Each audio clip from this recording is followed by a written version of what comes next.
안녕하세요. 마스크 포워더입니다. 7월 1일이네요. 예, 월요일이고 날씨가 무척 덥습니다. 영업 다니실 동안 건강 유의하시기 바라고요. 오늘은 오늘도 이제 롱비치 견적 낸 게 있는데, 요즘 운임이 너무 많이 올라가지고 지금 롱비치 40비트가 8,000불대잖아요. 8,000불대고 좀 저렴한 데가 7,000불 후반대인 것 같은데 지금 이대로 계속 오른다고 그러더라고요. 그래서 화주들한테도 설명하기도 힘들고, 화주들도 코로나 때처럼 또 이렇게 오르는 거냐 다들 불만들이 많으시죠. 그래서 이런 거를 저희가 어떻게 할 수 있는 부분도 아니고 지금 전 세계적인 현상이라서 FOB로 진행되는 것도 지금 CIF로 물어보는 판이라 참 대응하기가 쉽진 않습니다. 어쨌든 어려운 시기를 다들 잘 견디셔서 또 이렇게 바퀴벌레 같이 생존하는 그런 삶을 사시기 바랍니다.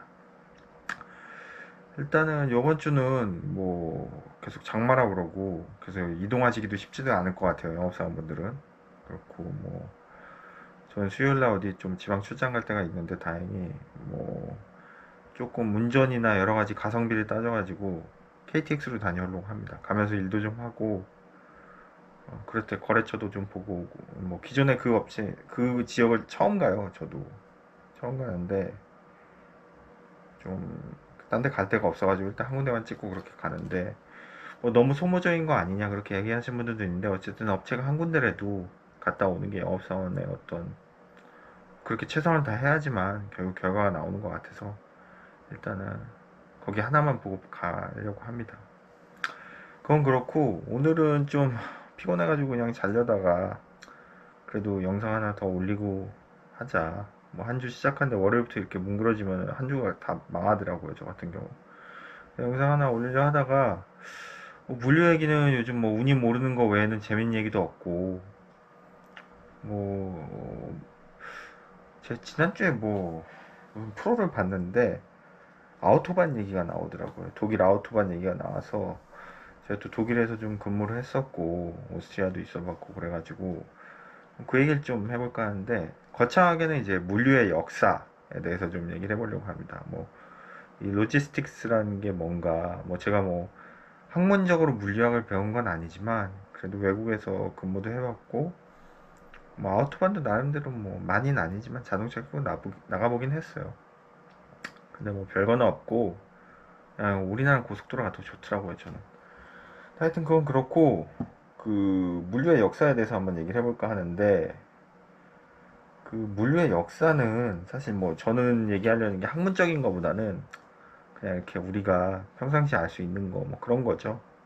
그런 거에 대해서 얘기를 해보려고 하는데 일단은 물류의 역사를 하면은 고대 시대나 성경에서 말하는 옛날 창세 이후의 고대 시대나 그런 쪽으로는 그때랑 특별히 물류가 있었던 건 아니고 대부분 전쟁이죠. 전쟁을 하려면 보급이 필요하고 병사들이 먹을 거를 잘 이제 실어 와야 되는데 그런 거를 이제 그런 게 이제 물류죠. 포워딩인데 고대에 그런 거 잘했던 사람이 로마? 로마란 제국이 있었죠. 유명한 제국. 로마가 그렇게 병참이나 그런 걸 잘했다고 그래요. 그래서 지금 아피아 가도 같이 그렇게 유명한 고속도로 있잖아요. 우리 요즘으로 치면 고속도로 그런 가도들이 남아 있는데 그런 데 통해 가지고 보급을 굉장히 수월히 잘해서 제국을 유지할 수 있었다. 그 정도? 그렇게 하고 대부분 이 전 근대 시대에는 물류라는 게 대부분 전쟁이랑 연관이 돼서 보급로를 쳤다, 어디를 쳤다, 그렇게 해서 그런 것들이 많은 것 같아요. 그래서 물류의 역사가 언제부터 시작됐다 그런 것보다는 제가 볼 때는 대항해 시대가 시작이 되면서 이제 영국이 막 식민지를 많이 늘려가면서 배로 이제 많이 운반을 하게 되잖아요. 그러면서 이제 그게 본격적인 물류의 시작이 아닐까 싶어요. 그 전까지는 대부분 인력이나 말에 의해서 하다가 영국이 이제 배를 처음엔 조그만 배를 만든다가 이제 범선 같은 거 있잖아요. 돛대 크게 달리고 그 대포 막 있고 그런 배들을 만들면서 그 배가 사이즈가 계속 커지는 거죠.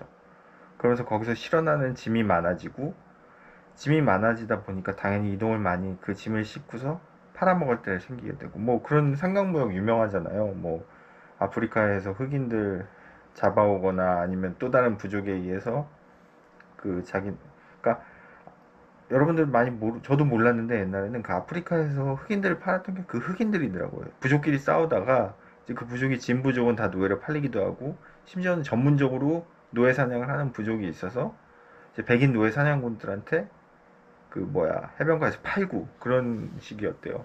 그래서 이제 그렇게 해서 그 노예를 싣고 와가지고 카리브에 다시 팔아먹고, 카리브에서는 뭐 사탕수수 사가지고 다시 영국으로 가서 영국에서 다시 팔고 다시 실어갖고 오고, 뭐 그런 식으로 상강무역이 됐다고 그러더라고요.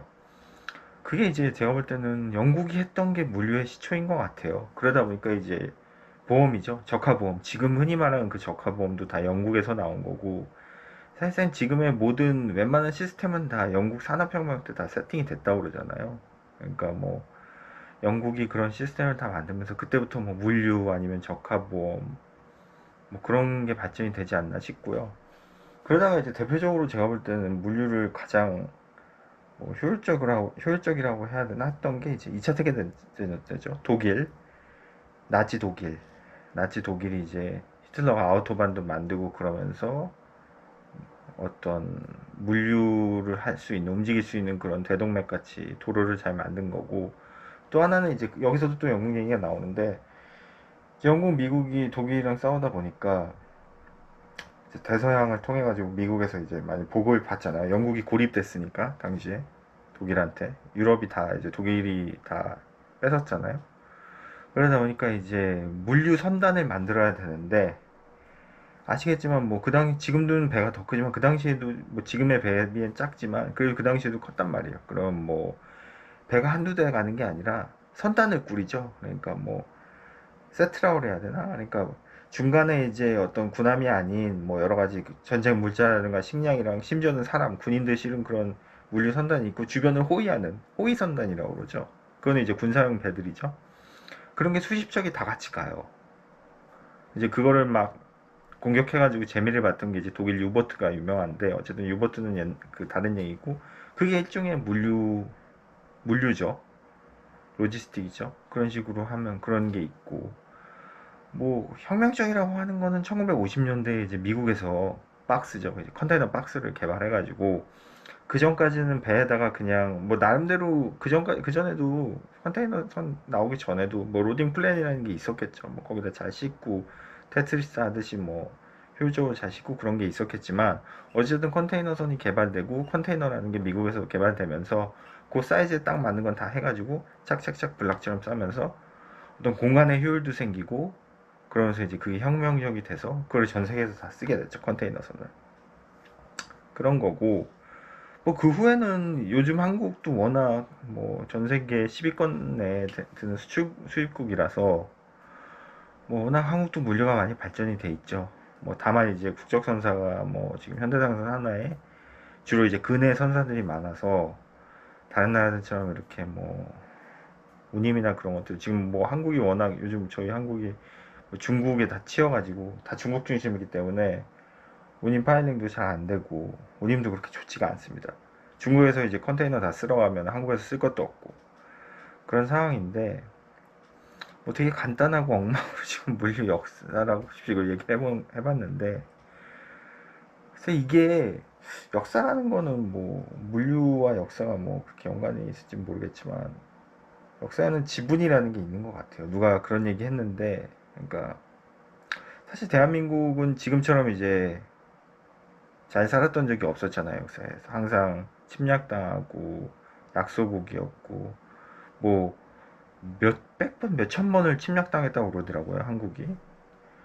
그만큼 대한민국은 그렇게 별로 힘이 없는 나라였고, 사실 중국이랑 일본 사이에 껴가지고 맨날 이리 휩쓸리고 저리 휩쓸리는 나라였는데, 그나마 지금이 제가 볼 때는 한국이 제일 잘 사는 것 같아요.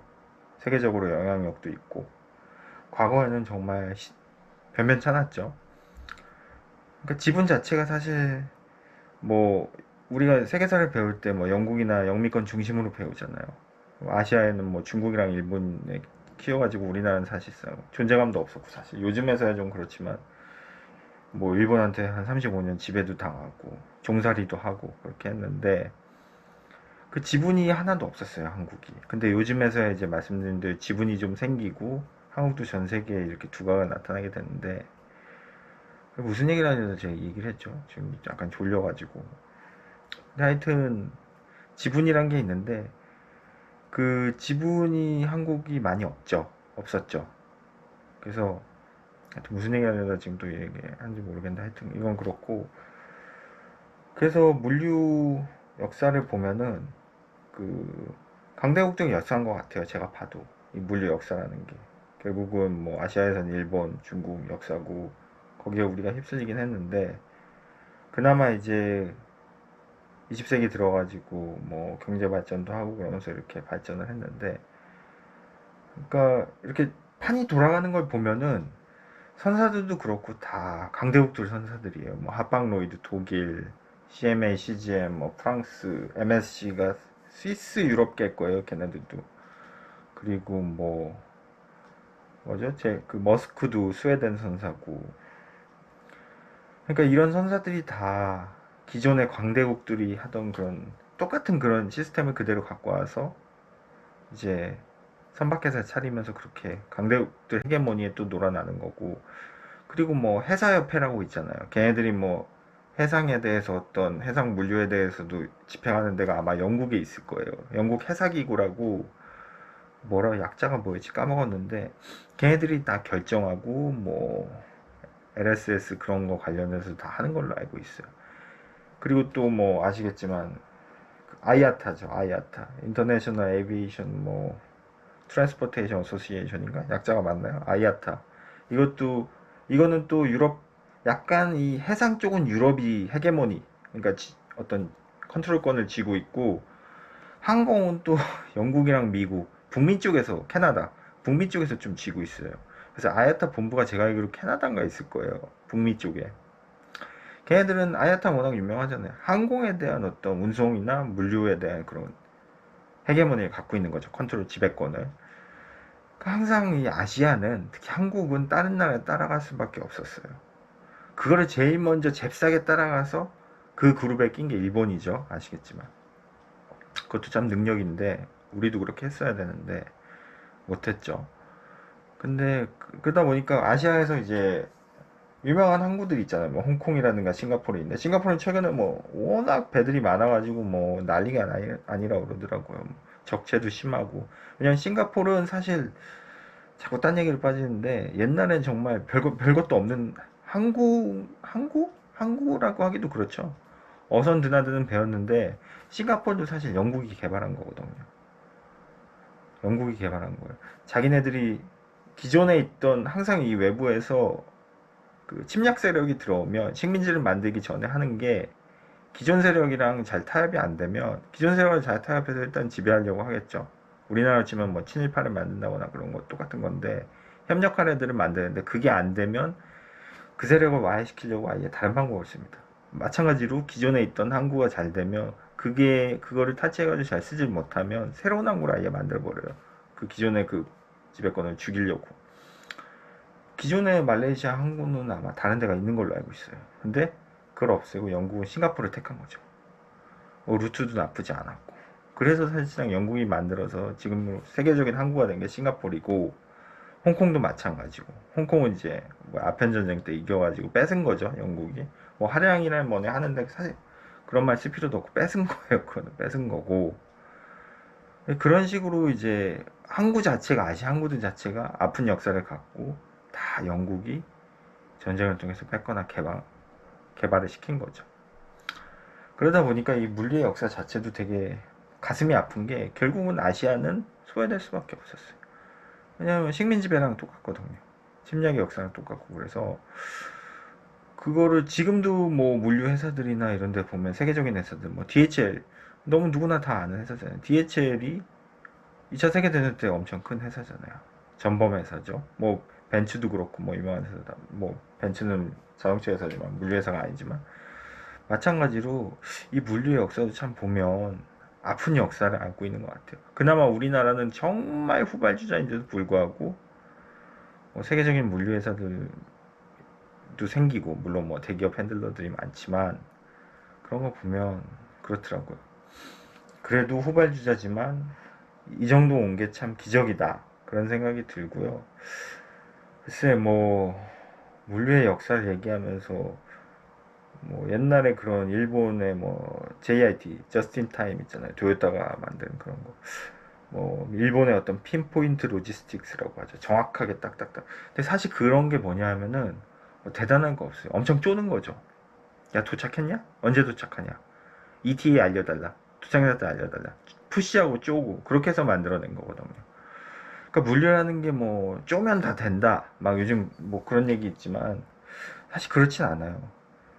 그러니까 뭐 어디 미국 가는 배든 일본 가는 배든 사실 거기서 거기거든요. 거기다 다 포딩 회사들이 다 때려 박는 거고 부킹 받으면 똑같은 스케줄로 나가는 거고 별 차이는 없어요. 뭐 누가 잘하고 못하고도 아니고 뭐 어디 누구 윗사람들 알아가지고 뭐 한 대 빼고 뭐 그럴 수 있겠죠. 근데 그런 경우는 정말 드물고 대부분은 여기서 안 되면 저기서 안 되고 저기서도 부킹 안 되면 여기서도 안 되고 여기서 딜레이 되면 저기서도 되고 저기서 딜레이 안 되면 여기서도 딜레이 안 되는 것 같아요. 요즘은 많이 평등해졌고 비슷한데 제가 얘기하고 싶은 건 이제 정말 물류 선진국이 어딜까 생각을 해봤어요. 정말 물류 선진국이 어딜까. 예전에 프랑스 파트너가 한번 한국 와서 이제 마중 어떻게 하다 이제 호텔까지 데려준 적이 있는데 그 파트너한테 제가 물었어요. 프랑스가 이제 뭐 굉장히 예술과 낭만과 어떤 휴식의 나라잖아요. 베케이션의 나라잖아요. 걔한테 물어봤어요. 야, 니네 1년에 뭐 한 달 이상씩 휴가 갈 수 있고 쉰다고 정말 그렇게 들었는데 나는 정말이냐. 그거랑 두 번째는 그럼 옆에 누가 휴가 가면 그 일 누가 다 하냐. 그걸 물어봤어요. 그러니까 일단은 한 달 휴가 가는 건 맞아요. 그건 정보가 맞는데 문제는 한 달을 다 풀로 쉴 수가 없다는 거죠. 그러니까 드문드문 이제 녹여서 쉬는데 어쨌든 한 달 휴가도 한국 사람들에 비해서는 긴 거죠. 엄청 뭐 두세 배 긴 거죠. 그건 부러웠는데 또 하나는 이제 누군가 휴가 가면은 옆에 사람이 휴가 가면 걔네도 사람이라 자기도 싫대요. 다 싫어한대요. 특히 길게 가면. 그러니까 그건 자기들한테도 큰 도전이라고 어쩔 수 없다고 사람 사는 데는 다 똑같다고 정도의 차이는 있지만 또 그런 것도 느끼고 또 의외로 이렇게 휴가를 많이 못 쓰는 상황도 많다고 그러더라고요. 뭐 그걸 돈으로 나중에 받긴 하지만 그런 경우도 있고 뭐 업계마다 좀 다르겠죠. 물류업계끼리 얘기니까 그런 걸 수도 있지만 그런 것도 있고 그래서 제가 한번 생각해 보는 건 정말 그런 물류 선진국이 어딘가 뭐 독일이냐 일본이냐 미국이냐 한국이냐 그런 걸 떠나서 제가 느끼기에 정말 선진국은 물류가 발달했다는 거는 주말에는 핸드폰 좀 끄고 주말에는 좀 쉴 수 있는 그런 환경에 있는 나라가 정말 물류 선진국이 아닐까 싶어요. 그런 거죠. 그러니까 일을 네가 너 일 안 하면 회사 안 돌아가? 너 일 안 하면은 뭐 나라 회사가 망해? 그런 얘기 아마 들어보신 적 있으실 거예요. 내가 일 안 하면 망해. 물론 뭐 자영업자나 개인 사업자 혼자 사업하는 사람들은 자기 일하면 정말 안 돌아가니까 망할 수 있겠죠. 근데 물류라는 거는 어쨌든 주어진 날에 월요일부터 금요일이든 토요일이든 해놓고 이제 움직이는 거거든요. 뭔가 물건이. 포워더가 이제 세팅해놓은 데 대해서 수출 면접 끊어놓고 부킹 선사해 놓고 운송해놓고 운송사에 운송 오더 내려놓고 그러면 야드에 들어가서 배에 실리고 그걸 해놓는 건데 내가 없어도 누군가가 하면 되는 일이고 누군가가 또 없으면 내가 하면 되는 일이 물류거든요. 근데 이 사람이 없어서 물류가 안 돌아간다는 거는 참 그거는 후진적인 발상인 것 같아요. 뭐 우리나라도 좀 그런 경향이 많고 그리고 제가 들은 얘기인데 뭐 대한항공 계시는 분한테 들은 얘기인데 그 대한항공은 어쨌든 우리나라 회사잖아요. 그러니까 본사가 지금 김포공항에 있어요. 근데 거기서 이제 SCM 쪽 일하시는 분 얘기를 들었는데 희한한 게 우리나라 사람들은 뭐 중고등학교도 뭐 선행학습 그런 얘기 있듯이 일을 미리미리 해놓는다는 거예요. 뭐 3주 후 거, 4주 거, 한 달 거, 뭐 이런 식으로 미리미리 일을 해놓는데요. 근데 일을 왜 미리미리 해놔야 되나? 근데 더 웃긴 거는 이제 미국 지사에 있는 미국 직원들이죠. 그 사람들, 미국 대한항공에 있는 사람들이 그걸 보고 놀란대요. 왜 앞으로 하면 되는 일을 왜 미리 해놓느냐고. 그러면서 깜짝깜짝 놀란대요. 일을 그때그때 하면 되는 거지. 왜 미리 해놓느냐고. 근데 여기 대한항공 그 뭐야 한국에 있는 직원들은 그게 그렇게 또 내부적으로 분위기가 다 하는 분위기고 미리미리 해놓는다는 거죠. 근데 가만히 그걸 제가 그 얘기를 듣고 제가 생각해본 게, 아니 왜 일을 미리미리 해놔? 그때 닥쳐서 하면 되지. 좀 그런 생각이 들더라고요. 그 미국 사람 얘기가 맞는 거죠. 일을 그때그때 하면 되지 왜 그걸 미리미리 해놔. 그런 것도 있고, 또 하나는 제가 뭘 느꼈냐면, 오스트리아에서 제가 근무한 적이 있는데, 비엔나에서. 그때 뭐, 저희 회사가 DHL이랑 뭐를 했었어요. 근데 DHL은 요즘 뭐, 바이오 이쪽으로 해가지고 특수운송 많이 하거든요.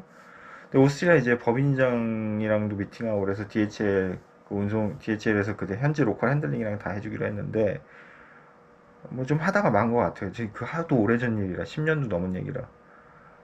10몇 년 전 일이라 기억이 안 나는데 얼마 좀 짧게 했어요. 거기까지 기억이 나는데 제가 기억에 남는 게 주말에 토요일인가 일요일인가 뭐 움직이는 짐이 있어가지고 저는 그때 이제 비엔나 공항 나가서 일을 했는데 뭐가 그때 뭐 터졌어. 그래서 급해가지고 그 오스트리아 지점장한테 핸드폰으로 전화 건 거예요.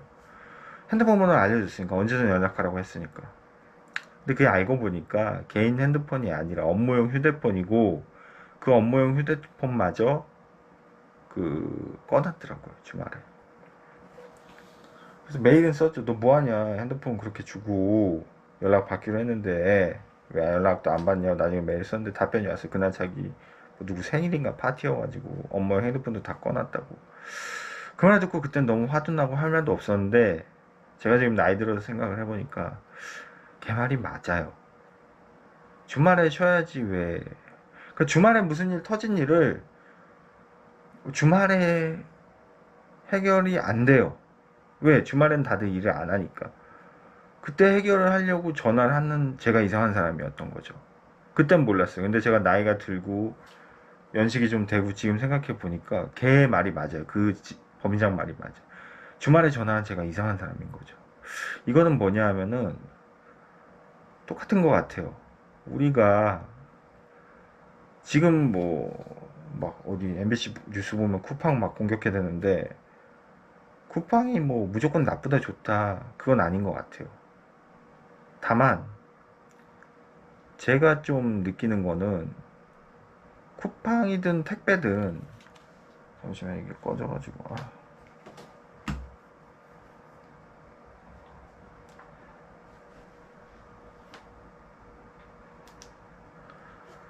쿠팡이든 택배든 로켓 배송이든 뭐 새벽 배송이든 내가 그렇게 빨리 받으려면 그 시간에 누군가가 움직이고 있어서 있는 거거든요. 그러니까 자본주의 사회에서 쿠팡이라는 회사가 돈을 많이 벌고 뭐 거기 일하는 분들이 강제로 무슨 노예처럼 일하는 게 아니잖아요. 다 돈 주고 일하는 거고 원하는 사람들이 일하는 거기 때문에 저는 쿠팡을 욕할 생각은 없어요.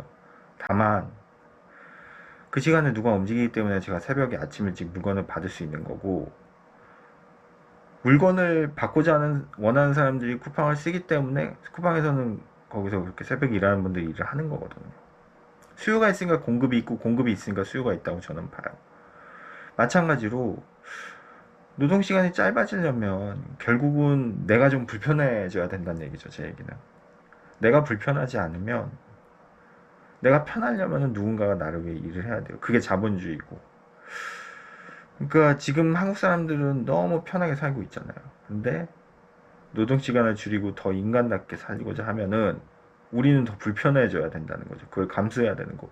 이거는 제가 볼 때는 뭐 요즘 기후위기 뭐 그거랑 똑같은 것 같습니다. 우리가 편하려면 뭐 당연히 요즘 뭐 그런 얘기 있잖아요. 뭐 일회용 컵 같은 거, 뭐 일회용 빨대. 저도 보니까 일회용 빨대 써보니까 플라스틱보다 되게 불편하더라고요. 느낌도 안 좋고. 그래서 저는 플라스틱 썼는데 그 자세가 바로 내가 편하려는 자세죠. 환경은 생각하지 않고. 똑같은 것 같아요. 이게 얻는 게 있으면 있는 게 있고 있는 게 있으면 얻는 게 있다고. 마찬가지로 제가 볼 때는 정말 물류 선진국을 뽑으라 하면은 뽑기 어려운 것 같아요. 근데 한 가지 기준을 정하고 물류 선진국을 뽑으라고 그러면 뽑을 수 있는 게, 내가 더 사람답게 살고 주말에 푹 쉬고 가족들이랑 함께하고 대신 짐에 대한 업데이트는 화주한테 조금 늦게 해줄 수 있어. 그리고 그 화주도 그걸 참아낼 수 있어. 왜냐면 주말에 뭘 한다고 해서 그 짐이 빨리 오는 게 아니거든요. 이미 부킹 해놔서 배 타고 오고 있어. 그 배를 누가 뭐 잡는 것도 아니에요. 늦어진다고 해서 그때 해결이 안 되고.